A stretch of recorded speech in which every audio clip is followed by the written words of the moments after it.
Hello and welcome. I'm Anisha Gupta and you're watching Commodity Champions. India is the second largest tea producer in the world and Assam is the single largest tea growing region. But the recent long dry spell since the month of November in Assam and West Bengal is likely to impact the production of premium first flush teas.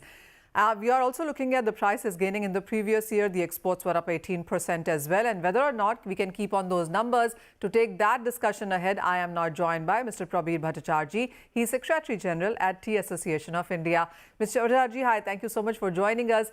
First of all, on the tea availability itself, and while we have seen that the winter rains have almost been negligible, we've also seen an early heat wave this time around. There's an impact or a concern about El Nino going forward as well. How are you reading the weather vagaries and their impact on the tea production? Thank you very much, Manisha. I think, right at the beginning, you brought out the most, topical subject, in fact, that from November onwards, there has been hardly any rainfall. Now, when you don't have rainfall in the month of November, you don't have rainfall in the month of December, obviously the first flush of the tea gets affected. And kindly remember that the first flush of tea, which, extends till April of the year, produces around about 110 to 120 million kgs. Now, with the adverse, with no rain being received in the intervening period of November and December, there is a likelihood of 25% reduction in the crop concern. The only silver lining is there has been certain rain in parts of Assam recently. So let's see how it affects the crop. But definitely the crop will be reduced because of the non-receipt of the rain. And are you when you say that the crop could be impacted? Nearly 25% of crop could be impacted. Yes, if because of this non-receipt of the rainfall in the month of November and December, so that is going to affect the first flush. Mr. Bhattacharjee, last year, if you can call it that, was a better year because we saw an average price increase of 7 rupees per kg. We also saw exports gain up by 18%. One, how are you reading those numbers on an year-on-year basis and what are the expectations that you're putting out with this season, this year now? Manisha, you see, so far as the exports are concerned, there's a very interesting fact, which I will have to bring it to light over there. You see, if you look at the exports that happened in the year 2021 compared to 2022, you'll find out in the year 2021, that total number of the CTC that was exported was 82.87 million kgs.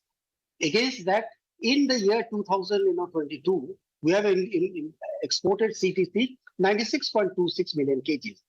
Compared to that orthodox, there has been remarkable improvement. In the year 2021, we exported orthodox of 79.66 million kg, which has jumped to 98.27. Why I'm bringing this figure to you is to highlight that the importance of the orthodox in the export basket is increasing and it has surpassed CTC. That is the point that I just wanted to bring to the notice of the viewer. Even with and so far as the prices are concerned, as you know very well, in the domestic market, the prices of the orthodox, jumped almost 30%. So it became 271 rupees odd compared to 221 rupees vis-a-vis 2021. Okay. In the export market, where the prices of the orthodox was around about 14 or 15 rupees higher compared to 2020. So would you say that the tea as an industry has seen better margins in the previous year? Would you also expect those kind of numbers to have a repeat performance in this year now? See, so far as the orthodox is concerned, I think, this trend should continue. Okay. So far the orthodox party is concerned. I'll tell you the reason why. And I draw my, sustenance from certain figures. You'll find it out in the year 2019. We exported around about 54 million kgs of orthodox teas to Iran. Now, the Iran exports from India has diminished to almost 20 million kgs in the year 2022. Okay. Now, compare this to the increases that we have made in United Arab Republic. From 14.77 million kg, we have increased it to 37.98 million kg. Now, this shows that the orthodox trend is going to continue over there. Okay. So, so far the CTC part is concerned, we have a doubt, we have a little, apprehensions on that front, because you'll kindly note that, the tea that is exported or imported by Pakistan is the CTC variety from Kenya. Now, in the year 2022, the amount of tea that was imported by Pakistan from Kenya was less by 40 to 45 million kg. And when it is less than 40 to 45 million kgs of CBC, the Kenyan tea and the Indian tea industry are identical in the sense that they both produce CTC. Okay. So there's an apprehension on the front of the CTC, but on the front of the orthodox, it should hold good. So if we say that the tea prices gained up by 3 to 5% in 2022, are you putting any estimates on what kind of a percentage increase we could see, even if a range for this year? I'll be a little skeptical on the increase on the CTC prices, Okay. because of the reason that I just mentioned about the pressure that the availability of the CTC tea is more in the international market. All right. Just because the Pakistan is importing less of the CTC tea, so obviously there is more of CTC tea available in the international market. Okay. So what will be the impact on the CTC prices needs to be seen over there. But on the orthodox, one should be reasonably confident that the prices should hold. All right. I also want to talk about the very definite clarity now that you are looking at small tea producers' numbers continuing to increase and capturing nearly 52 to 54% of market vis-a-vis the larger real estates. Are you looking at these numbers, widening further? Manisha, I think the trend would show you in the last couple of years, the percentage, that is being held by the STG is gradually increasing. So there should not be anything contrary to that. Okay. This is going to increase in the coming years. So therefore, now what is 52, 52, 53% should be increasing, and we anticipate that. That's very much on the horizon.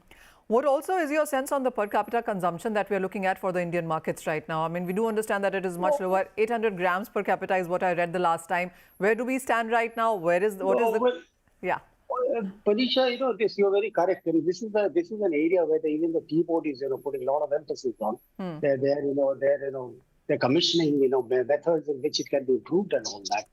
But this is not significantly improved over the years. So it remains 800 plus minus some 10, 20 grams over here. And the internal consumption, unless that increases, please mind it, there was a time when the internal growth or consumption was told to be 3%, which is now touted to be 1.7%, 1.6%. So that is an area of definitely concern, for the internal domestic consumption. How are you looking at the exports number? I mean, as you said, there are new markets coming in. There are some concerns perhaps from Middle East as well. But with 18% of a base that we've created in the previous year, what is it that you see now for this year? Manisha, you see, so where the exports are concerned, you will know that in the year 2022, the exports has done much better compared to 2021. In fact, till November figures, that has been released by Tea Board, from January to November, the exports figures show 207 million kgs, which was 176 million kgs in the previous year, that is 2021. So I personally believe, that the export should hold out, in the coming year also. All right. So expectation of stronger exports. Prices may increase for orthodox, not so much for CTC. And as far as the Indian growth consumption is expected, as Mr. Bhattacharjee told us, 1.6% clearly dismal, but that's exactly what he's expecting for this year as well. Mr. Bhattacharjee, as always, thank you so much for joining us and giving us a 360 degrees perspective on the tea industry in India there. But with that, it's time for a short break. But coming up, we shift focus to commodity prices and the fall in the month of Feb amidst an erratic Chinese recovery. And the other side, stay tuned.